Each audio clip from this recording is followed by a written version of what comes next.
အားလုံးပဲမင်္ဂလာပါပြည်တိုင်းတောင် channel ကကြိုဆိုလိုက်ပါတယ်ဒီနေ့တင်ဆက်ပေးမှာကတော့ဗုဒ္ဓဘာသာကိုစော်ကားလို့ဝတ်လည်ပြီးတော့ဒုက္ခရောက်နေတဲ့အားလုံးရဲ့အပယ်ခံရတဲ့ဟိမင်းသူရဲ့ဗီဒီယိုလေးကိုတင်ပြပေးမှာဖြစ်ပါတယ်အားလုံးပဲကျွန်တော်နဲ့အတူကြည့်ရှုလိုက်ကြအောင်ကျွန်တော်ကိုဖျားတတ်မှတ်ထားတဲ့ identity ဖြစ်ချင်းရှိပြီးသားကျွန်တော်ဂီယူလည်းမဆိုင်ဘူးကျွန်တော်ဒါပေမဲ့အဲ့ဒီလူတွေကအဲ့မဟုတ်တဲ့စကားတွေကိုနားယောင်ပြီးတော့လမ်းလွဲလိုက်သွားမှာတော့ကျွန်တော်စိတ်ပူတယ်ကျွန်တော်ဘာကောင်မှမဟုတ်ဘူးကျွန်တော်ဘာမှလည်းမဟုတ်ဘူးကျွန်တော်ဆရာကြီးလည်းမဟုတ်ဘူးဘောစီလည်းမဟုတ်ဘူးမီလီယံနာလည်းမဟုတ်ဘူးဆရာလည်းမဟုတ်ဘူးဘာကောင်မှမဟုတ်ဘူးကျွန်တော်ကယေရှုကြောင့်ပဲယေရှုကောင်းမြတ်ကြောင့်ပြောခွင့်ရတဲ့လူတတ်ပဲကောင်းလေးတယောက်တတ်ပဲ I'm just a young boy that's it ဘာကောင်မှမဟုတ်မီလီယံနာလည်းမဟုတ်ဘူးဒါပေမဲ့ကျွန်တော်ပြပြမယ်ဒါပေမဲ့ဖျားအမှုတော်ဆောင်တဲ့သူတွေကဖျားမှုတော်ဆောင်တဲ့သူတွေအားလုံးဒီနံပါတ်1လောက်ကမှာစီးစိမ်စီကိုသွားပြီးခေါ်ရမှာမဟုတ်ဘူးအောင်မြင်မှုစီခေါ်ရမှာမဟုတ်ဘယ်ကိုခေါ်ရမှာလဲဖျားနိုင်ငံတော်တွေကိုခေါ်ရမှာဖျားနိုင်ငံတော်တွေကိုခေါ်ရမှာကျွန်တော်ရှင်းလားမသိဘူးဖျားရဲ့နိုင်ငံတော်ဖျားကဘလောက်ကောင်းမြတ်လဲဖျားဘလောက်အသက်ရှင်လဲဆိုတဲ့အရာကိုတိသွားဖို့ပဲဆွဲခေါ်ရမှာဖျားလိုချင်တဲ့အရာဖြစ်တယ်ယေရှုတိဆောက်ပေးသွားတာဝိညာဉ်ရေးရာယေရှုဘာပြောလဲစကြဝဠာကြီးတစ်ခုလုံးကိုအစိုးရတဲ့သူကဝိညာဉ်ဆုံးရှုံးတယ်သူ့မှာဘာရှိလဲတဲ့သူ့မှာဘာရှိလဲတဲ့လောကမှာပတ်စံချမ်းသာလို့ရတယ်အကုန်လုံးလို့ရတယ်ဒါပေမဲ့ဝိညာဉ်တစ်ခုဆုံးရှုံးရင်မင်းမှာဘာရှိလဲတဲ့ဒါအမှန်တရားပဲနော်တမာတရားကအဲ့လိုပြောတယ်ဒါကြောင့်ကျွန်တော်ပြောပြချင်တာရှင်းလေးကျွန်တော်တယောက်တည်းတိုက်ခိုက်တာဘာမှမဖြစ်ဘူးဒါပေမဲ့ဒီလိုမျိုးဘယ်လိုပြောမလဲမဟုတ်ဘဲနဲ့ကျွန်တော်တို့ဘာမှမဟုတ်တဲ့လူတယောက်ကျွန်တော်ပြပြမယ်အမှုတော်ဆောင်လောကကနေကျွန်တော်ကြည့်လိုက်ကျွန်တော်ဘာကောင်မှမဟုတ်ဘူးဘာဒီပလိုမာတွေဘာမာတွေဘာ graduate ကျွန်တော်မှာဘာမှမရှိဘူးကျွန်တော်ယေရှုအကြောင်းကိုပြောတာကျွန်တော်ပြောရရှင်းရှင်းလေးယေရှုတကယ်အသက်ရှင်လို့ကျွန်တော်ပြောတာယေရှုကတကယ်ကောင်းမြတ်လုံးလို့ကျွန်တော်တို့လို့ဘာမှမဟုတ်တဲ့ကောင်တွေကိုတကယ်အပြစ်သားတွေကိုတကယ်လုံးဝတကယ်ရစရာမရှိတဲ့အပြစ်သားဒူးစရိုက်သားကောင်တွေကိုယေရှုကသူ့မြစ်တာနဲ့ဆွဲခေါ်ခဲ့တာဒါကြောင့်ကျွန်တော်ဖျားမှုတော်ဆောင်တာဖျားမှုတော်ဆောင်တယ်ဆိုတာအလူခွင်ကောက်ဖို့မဟုတ်ဘူးမေးကြည့်လိုက်မလေးရှားသွားတယ်ဘဲသွားဂျပန်သွားတယ်ကျွန်တော်ကိုဖျားစီးပွားရေးကောင်းချီးပေးထားတဲ့ငွေကြီးနဲ့ပဲကျွန်တော်သွားတာကျွန်တော်ဘယ်သူမှကျွန်တော်ပေးပါကျွန်တော်လေလက်မဲ့ဝယ်ပေးပါကျွန်တော်ထားပြဘယ်တော့မှမလုပ်ဘူးအလှလက်ဖက်နဲ့ကျွန်တော်မျက်နှာလုပ်တယ်ကျွန်တော်မပါဘူးရှင်းလားကျွန်တော်မပါဘူးဒါပဲကျွန်တော်ပြောချင်တယ်ဒီနေရာကနေတောင်းပန်ချင်ပါတယ်တကယ်ဒီနေရာကနေပြီးတော့မှကျွန်တော်အနူးညွတ်ဆရာတို့ဒီ ministry တစ်ခုလုံးကိုကျွန်တော်တောင်းပန်ချင်တယ်ကျွန်တော်ပြောချင်ပါတယ်ကျွန်တော်ကိုမပတ်သက်ဘူးဆိုလဲလုံးဝမပတ်သက်ပါနဲ့ကျွန်တော်အကြောင်းလည်းမပြောနဲ့ဆရာတို့နာမည်လည်းကျွန်တော်မပြောဘူးကိုအေးစီပဲဆရာတို့လည်းဆရာတို့ကွာဆရာတို့သွားကျွန်တော်တို့သွားမယ်ဒါပေမဲ့အစင်မပြေတော့လို့လမ်းခွဲလိုက်ပြီးတော့မှနောက်မှာကြတော့ကျွန်တော်ကမကောင်းပါဘူးကျွန်တော်ကဒီလိုမျိုး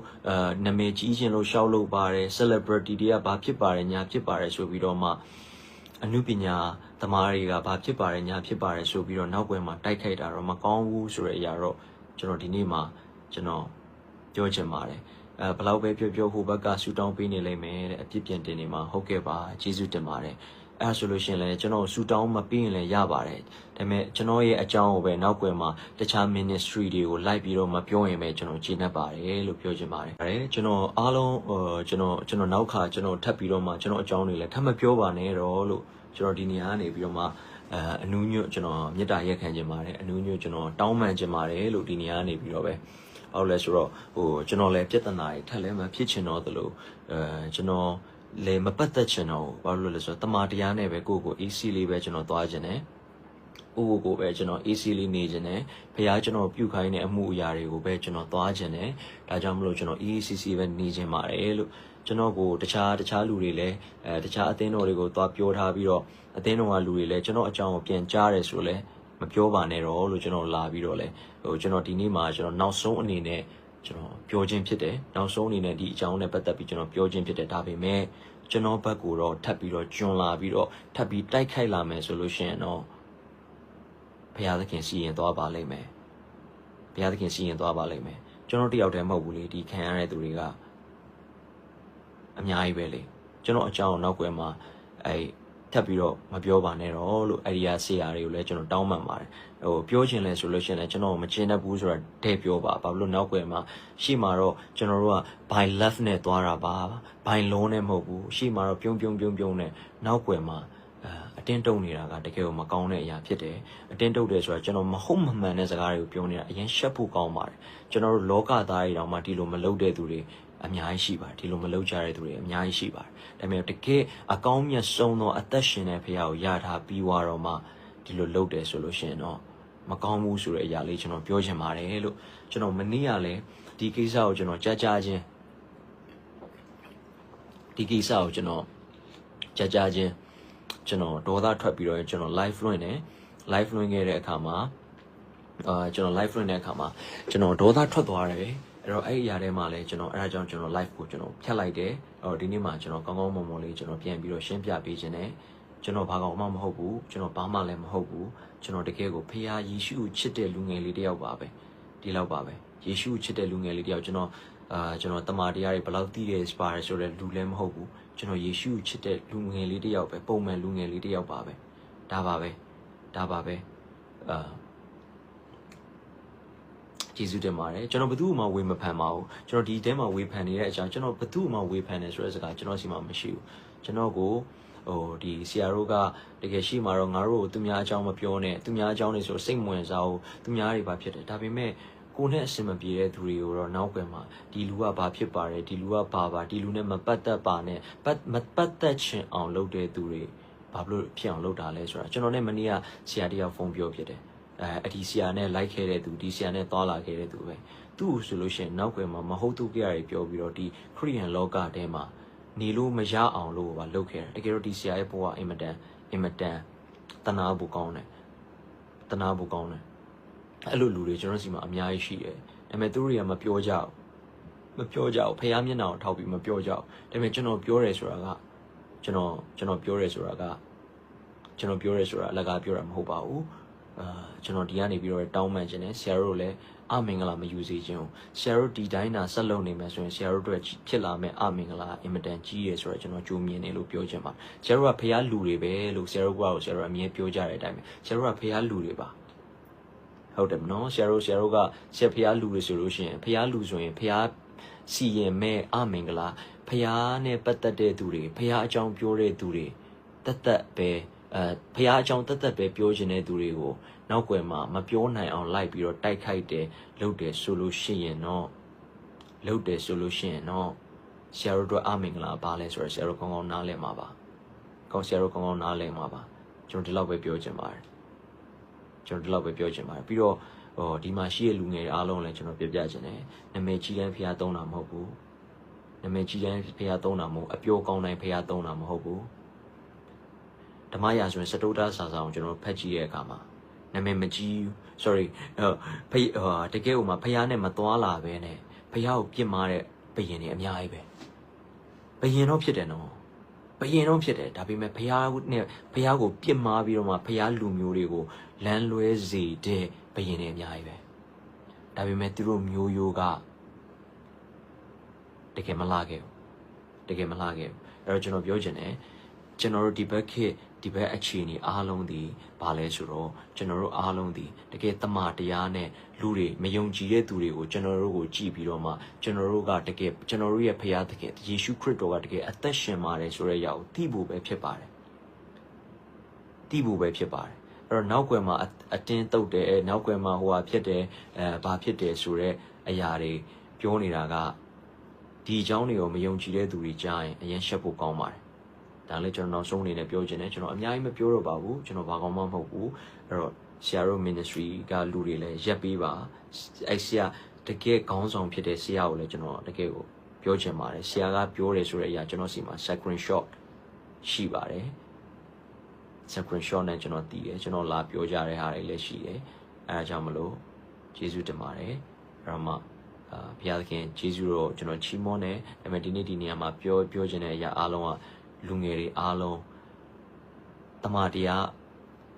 ကျမ်းစာကိုသိကြဖတ်ဖို့လိုတယ်တမန်တရားကိုသိဖို့လိုတယ်မဟုတ်လို့ရှိရင်တော့ဒီလိုအာဘော်ကောင်းတဲ့သူတွေအပြောကောင်းတဲ့သူတွေနောက်ကိုပဲလိုက်သွားပြီးတော့မှဘုရားနဲ့ဝေးသွားမယ်ဆိုတဲ့အရာကိုပဲကျွန်တော်ပြောချင်တာဖြစ်ပါတယ်လို့ဒါ ဒါကြောင့်မလို့အာဘော်ကောင်းတယ်နာမည်ကြီးရဆိုတဲ့လည်းမလိုက်နဲ့အာဘော်ကောင်းတယ်ဆိုတဲ့အတိုင်းလည်းမလိုက်နဲ့တမာတရားစစ်မှန်တဲ့တမာတရားဖြစ်ဖို့အရေးကြီးပါတယ်ဒါကြောင့်မလို့တမန်တော်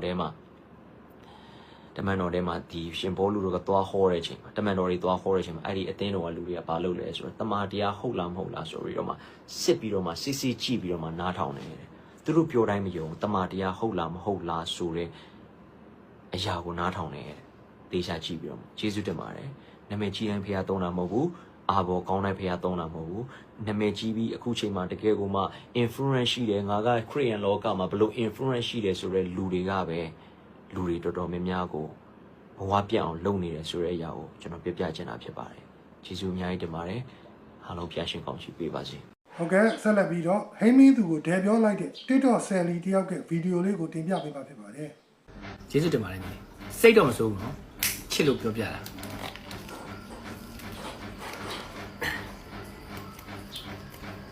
ာညီလေးရှုပ်ကုန်မယ်ညီလေးပြောရင်ဘိုးတို့အဲ့ဒီပုံစံမျိုးနဲ့နေမကြည့်ချင်ဘူးအခုငငယ်တုန်းကဖြစ်ခဲ့တဲ့ကိစ္စတွေတောင်မှဒီလားဥမာပါကွာကိုတိုင်အောင်နဲ့ဖြစ်ခဲ့တဲ့ကိစ္စတွေတောင်မှအကိုကိုယ်တိုင်ငငယ်တုန်းကဖြစ်ခဲ့တာမှားမှန်းပြီလို့အကိုကိုယ်တိုင်ရိုက်ကွေးမှာတွေ့ရမြို့ပြလမ်းမှာတွေကစက္ကန့်မှာရိုက်ကွေးမှာတွေ့ရချိန်မှာအကိုကိုယ်တိုင်သွားပြီးတော့တောင်းပန်တယ်အကိုကလည်းရိုက်ကွေးကိုရောက်တဲ့အချိန်မှာသူကိုယ်တိုင်တစ်ဖွဲ့လုံးလာပြီးအကိုကအစာဖတ်ပြီးတော့လာပြီးတော့တောင်းပန်တာအဲ့လိုပုံစံမျိုးနဲ့နာမည်မကြီးချင်ဘူးပြောရရင်စောက်ယူပုံစံမျိုးနဲ့နာမည်မကြီးချင်တော့လားကိုယ့်ရဲ့ဘဝနဲ့ကိုယ့်ရဲ့ lifestyle ကိုအကောင်းဆုံးပြဒီမှာတော့တွေ့ရ brand အကိုကဘယ်လိုပြောမှာလဲပတ်စံကိုယ့်ရဲ့အရေးချင်းကိုယ့်ရဲ့အားနဲ့ကိုယ့်ဘက်ကိုရှာရတာကိုပိုကြိုက်တယ်ကွာကိုယ့်ဘက်ကိုတီဆောက်ရတာကိုသိလားမိုက်လေးတစ်လုံးကင်ပြီးတော့စင်ပေါ်တက်ပြီးတော့သူများဘာသာကိုချိုးနှိမ်ပြီးတော့ပြောပြီးတော့အရေးချင်းမရှိတဲ့ပုံစံမျိုးနဲ့ရတဲ့ပတ်စံမျိုးမလိုတော့ငါအကိုရဲ့ဝေါ်တဲ့ဝင်ကြည့်လိုက်အကိုရဲ့ပေတွေထဲကိုလည်းဝင်ကြည့်တယ်အကိုရဲ့မိသားစု lifestyle ကိုချပြထားတယ်အကိုတို့ရဲ့ brand ကိုတီဆောက်ပြီးတော့အကိုတို့ရဲ့အရေးအချင်းနဲ့အကိုတို့စ조사တာသိလားဖះသူများဘာသာကြောင့်မကောင်းပြောပြီးတော့ line မှာဝင်ဝင်ရှာနေတဲ့ကောင်မဟုတ်ဘူးအဲ့လိုကောင်မျိုးတွေကိုလည်းအထင်မကြီးဘူးဒီလေအဲ့လိုပုံစံမျိုးတွေကနာမည်ကြီးဥပမာရိုက်ပြောရရင်ကွာစောက်ရည်ချင်းမရှိဘဲနဲ့စောက်ပေါ်ပုံစံမျိုးတွေကနာမည်ကြီးရင်မြန်မာနိုင်ငံမှာနာမည်ကြီးအောင်လုပ်ရတဲ့နည်းတွေအများကြီးရှိတယ်မင်းသိလားဆက်ပြောမယ်နော်အဲ့လိုစောက်ယူပုံစံမျိုးနဲ့နာမည်ကြီးရှင်လို့ရင်မြန်မာနိုင်ငံမှာစောက်ပေါ်လုပ်လိုက်တာနဲ့နာမည်ကြီးလို့ရပြီမင်းနားလေလားကိုတို့အဲ့လိုပုံစံမျိုးနာမည်မကြီးရှင်လို့အကိုပြောတာငါတို့ဘာသာကိုလာထီလို့ကိုတို့ဘာသာကိုလာထီလို့ပြီးတော့နောက်တစ်ခုထပ်ဆိုတာကဗုဒ္ဓဘာသာရနေပြီးတော့ဟိုဘက်ဘာသာကိုကူးွားတဲ့အချိန်မှာတကယ်လို့ဒီဘက်ကအတွင်းကြကြကိစ္စကိုသိတော့ဟိုဘာသာကိုယုံကြည်ရဆိုဒီဘာသာအကြောင်းကိုမကောင်းမပြောပါဘူးဒီမိသားစုကိုကမကြိုက်လို့မပေါင်းသင်းမဆက်ဆံတော့ဘူးဆိုဟိုမိသားစုဘက်ကိုရောက်သွားရင်ဒီမိသားစုအောင်အကြောင်းကိုမကောင်းမပြောပါဘူးအဲ့ဒါလူကျင့်ဝတ်လို့ခေါ်တယ်ဒီလေသဘောပေါက်လားအဲ့ဒါလူကျင့်ဝတ်လို့ခေါ်တယ်ဒါပေမဲ့မီယိုဖလာဟိုဘက်ကခရစ်ယာန်ဘာသာဆိုတော့ငါဘာမှမပြောတော့ဘူးအဲ့ငါတို့ရဲ့အရေးအချင်းနဲ့ငါတို့ရဲ့သွေးနဲ့ငါတို့ရဲ့ချွေနဲ့နှစ်ဖူးကရွှေချီမကြောက်အောင်လို့ရတဲ့ပုံစံမျိုးနဲ့ငါတို့ဘက်ဘောကငါတို့တီးဆောက်ပြီးငါတို့စူးစမ်းနေတာတိလား for sure လေးမိုင်လေးကန်ပြီးတော့စင်မော်တက်ပြီးတော့ပတ်စံအလေကားယူနေတာမဟုတ်ဘူးမင်းသဘောပေါက်လားပြောရင်ရှုပ်ကုန်နေတယ်အဲ့လိုပုံစံမျိုးနဲ့နာမည်ကြီးအောင်စောက်ပေါ်မဟုတ်ဘူးအဲ့လိုပုံစံမျိုးနဲ့နာမည်မကြီးချင်လို့ကို live မှာဖြစ်တဲ့အရာလို့အားလုံးမှန်သမျှကိုဘာမှဝင်မပါဘဲနဲ့နေခဲ့တာအများရာစုနှစ်တစ်ခုကြာခဲ့ပြီသဘောပေါက်လားဒီမှန်ရှင်းပြောရရင်ကွာစောက်ပေါ်ပုံစံမျိုးနဲ့မြန်မာနိုင်ငံမှာနာမည်မကြီးလို့ကိုယ်အနေထားနဲ့ကိုယ့်ဘက်ကိုနေနေတာသဘောပေါက်လားကိုလှုပ်ခွင့်ရတဲ့နေရာမှာကိုဝင်လှုပ်တယ်ကိုနဲ့လိုက်တဲ့ကိုက်တာနေရာမှာကိုဝင်ပြီးတော့တရုပ်ဆောင်တယ်အကောင်းဆုံးအမှုပညာကြီးတွေပါတန်ဖိုးထားတယ်နော်လာမပြောနဲ့မေးကြည့်လိုက်ကိုနဲ့လှုပ်တဲ့သူတွေသိတယ်နာမည်ကြီးရင်မင်းတို့လိုကောင်းနေလို့မျိုးစောက်ယူလုပ်လိုက်တယ်စောက်ပေါ်လုပ်လိုက်တယ်လောင်းမှနာမည်ကြီးတယ်အဲ့လိုပုံစံမျိုးနဲ့မသွားတော့ငါရဲ့ lifestyle နဲ့ဝင်ကြည့်လိုက်ငါရဲ့မိသားစုနဲ့ငါရဲ့ကိုယ်ပိုင်လုပ်ငန်းနဲ့ငါရဲ့ကိုယ်ပိုင် brand ကိုငါတီးဆောက်ထားတယ်သဘောပေါက်လားမသိဘူးအဲ့လောက်ပဲပြောမယ်နော်ကိုယ်ပိုင်အရေးချင်းနဲ့ကိုရှိတယ်ဆိုလို့ရှိရင်ကိုယ်ပိုင်အရေးချင်းဟာ confidence ရှိမိုက်ကင်ပြီးပြောဥမာဘာသာမကောင်းကြောင်ပြောပြီးတော့ပတ်စံရှာတာအဲ့ဒါအရေးချင်းမဟုတ်ဘူးသဘောပေါက်လားညီလေးရှင်းတယ်နော်အဲ့လောက်ပဲပြောမယ်ရှုပ်ဝင်နေမယ်နော်ညီလေးမင်း fake out တူနေလာမပြောနဲ့တဲ့လာပြောချင်တဲ့လာပြော okay မြန်မာနိုင်ငံမှာနေရထိုင်းအောင်လည်းခဏခဏလာတယ်ဒီလောက်ပဲပြောမယ်ညီလေးပြောရင်ရှုပ်ကုန်မယ်ညီလေးသဘောပေါက်လားစော်ယူပုံစံလာမလုံးနဲ့အဲ့လိုပဲထိုးလိုက်ပါလားညီကျေးဇူးတင်ပါတယ်ညီစိတ်တော့မစိုးဘူးနော်ချစ်လို့ပြောပြတာမင်းဟိုကောင်းလည်းပြောလို့ရတယ်မကျေနပ်သဘောပေါက်လားစော်ယူကလာပြီးတော့ဖြည့်ရှင်းကြရမယ်လို့မင်းဖြည့်ရှင်းတာကတော့ဘာလို့ရမှာမင်းဖြည့်ရှင်းအောင်နားမလဲဘူးမင်းတောင်းမှတာကတော့လိုချင်တာရှင်းတယ်နော် ကျွန်တော်လာလို့မဟုတ်တခုခုလွဲနေတယ်မင်းကဖြည့်ရှင်းရမှာမဟုတ်ဘူးမင်းကတောင်းမှန်ရမှာတဘောပေါက်လားကြွကြွကြွလေးစားလိုက်အောင်ကျွန်တော်ရမ်းစားချင်တာထိုင်းရနေတော့မိမလာမှာပဲစားလို့မင်းကဖြည့်ရှင်းရမှာမဟုတ်တောင်းမှန်ရမှာငါတို့စောင့်နေတာမင်းဖြည့်ရှင်းပြတာကိုစောင့်နေတာမဟုတ်ဘူးမင်းတောင်းမှန်တော့စားငါတို့တော့မဟန်တယ်မဟုတ်နော်ကျွန်တော်ဒီလိုဒီကြောင်းသူများဘာသာရဲ့ဦးထိပ်မှာပန်ဆင်ပြီးထားတဲ့ဟာကိုမသိလို့ကျွန်တော်နှုတ်ဤဆောင်မခြင်းနဲ့ကျွန်တော်နှုတ်နဲ့ပြင်မလိုက်ပါတယ်ပြောလိုက်မိပါတယ်โอเคမင်းပြောပြီးွားရကွာမင်းမပြောဘဲနဲ့မင်းရဲ့ဗီဒီယိုဖိုင်တွေကမတက်လာဘူးဘယ်သူပဲဖြတ်ကညံလှုပ်လို့ဘယ်သူပဲမင်းကိုထိုးချတယ်ပဲပြောမင်းပါစကားနေပြောလို့အဲ့ဒီဗီဒီယိုဖိုင်အတန်ဖိုင်ကြီးကထွက်လာတာကွာတပတ်ပေါက်လားအဲ့ဒီတော့ကြောင့်မင်းကဖြည့်ရှင်းရမှာမဟုတ်ဘူးမင်းကတောင်းမှန်မှာငါတို့တောင်းမှန်မှာမဟုတ်ဘူးနော်ငါတို့မြန်မာနိုင်ငံကဗုဒ္ဓဘာသာငါတို့မြန်မာနိုင်ငံနဲ့ဗုဒ္ဓဘာသာမှာဗုဒ္ဓဘာသာကိုးကွယ်နေတဲ့လူတွေအကုန်လုံးမင်းတောင်းမှန်ရမှာ။ဘာဖြစ်လို့လဲဆိုလို့ရှိရင်မင်းလာမရှင်းပြင်းကြနဲ့ရှင်းပြလို့မရဘူး။မင်းကမတိလိုက်လို့โอเคမင်းမတိလိုက်လို့ပြောလိုက်မိတယ်။ကျွန်တော်ဒီအတွက်ကျွန်တော်ဒီလိုကြီးပါဖြေမရှင်းခိုင်းဘူးနော်။မင်းကမဖြေရှင်းပါဘဲနဲ့ကျွန်တော်ကဒီလိုဖြစ်သွားတယ်ဆိုပြောတာငါတို့လက်သက်မခံဘူး။မင်းကတောင်းမှန်ရမှာဟဲ့။ဖြေရှင်းလို့မရဘူး။ကျွန်တော်ပြောလိုက်မိတယ်မှားပါတယ်ခင်ဗျာအဲ့ဒါကြောင့်ကျွန်တော်သူများဘာသာကိုစော်ကားလိုက်လို့ဖြစ်သွားလို့ရှိရင်တောင်းပန်ပါတယ်ခင်ဗျာဆိုတော့ငါတို့ကလိုချင်တာကျွန်တော်ကဘလူကြောင့်ကျွန်တော်ဘသူရကြောင်းထိုးလိုက်လို့ဖြင်းဖြင်းလုပ်လိုက်လို့ဆိုတော့ကျွန်တော်ဒီလိုပြောလို့ဗာလဲအာမင်းနေပါလေလာမလို့နဲ့အဲ့တော့ငါ့ကိုကြားချင်တာမဟုတ်ငါ့ကိုကြားချင်တာမင်းတရံဝင်မင်းတောင်းပန်တာကိုကြားချင်တာမင်းပြောတာပြောပြီးသွားပြီအဲ့ဒါကြောင့်မင်းတရံဝင်တောင်းပန်ရတော့မှာနားလေလားโอเคကျွတ်ရှင်းရှင်းလေးနော်မင်းဖြည့်ချင်းပြတာကိုငါ့ကိုမလိုချင်ဘူးမင်းတောင်းပန်တာကိုလိုချင်တာမင်းပါစကားနေမပြောဘဲနဲ့အဲ့ဒီဗီဒီယိုပိုင်းကပြတ်လာတဲ့အကြောင်းမရှိဘူးအဲ့တော့ကြောင့်ငါတို့လိုချင်တာကတော့တောင်းမှန်တာကိုလိုချင်တာဒါပြီးတော့ဟိုဟာဘုရားကောင်းခြင်းပေးပါသည်အာမင်းနေပါလားမလို့နဲ့မင်းမတောင်းမှန်မနဲ့ရှူချောင်းလာမလို့နဲ့မတောင်းမှန်မနဲ့ငါတို့ကမင်းကိုခွင့်မလို့ဘူးသဘောပေါက်လားဘာလဲတာကူးမလုံးနဲ့ဒီဟာတော့တကယ်စိတ်တူပါမင်းတို့ငါတို့ကတောင်းမှန်သေးခြင်းတာငါတို့မဟုတ်ဘူးမြန်မာနိုင်ငံနဲ့ဗုဒ္ဓငါတို့မြန်မာနိုင်ငံနဲ့ဗုဒ္ဓဘာသာငါတို့ဥဒိဋ္ဌာပန်စင်တဲ့ဟာမင်းစော်ကားထားတဲ့တော့ကြောင့်မင်းငါတို့ကတောင်းမှန်စေချင်တာရှင်းရှင်းလေးပဲโอเคမင်းမတောင်းမှမချင်းပြောမှာပေါ့ရှင်းလားကောင်းစပါအောင်တော်ကောင်းကကြွာစော်ပြီးကလာတော့ရှင်းကြပါမယ်လို့မင်းဖြစ်ရှင်းတာကတော့ဘာလို့ကောင်းမှာမင်းဖြစ်ရှင်းအောင်နားမလဲဘူးမင်းတောင်းမှန်တာကတော့လိုချင်တာရှင်းတယ်နော်ကြောင်တောင်းလာတော့ဟုတ်ကဲ့ကြည့်ရှုနေကြတဲ့ပေးသက်ကြီးရောဟိမင်းသူပေါ်ဘလို့ထင်မြင်လဲဆိုတာကိုကွန်မန့်မှာလွတ်လပ်စွာဝင်ရောက်ရေးသားနိုင်ပါတယ်အားလုံးကိုကျေးဇူးတင်ပါတယ်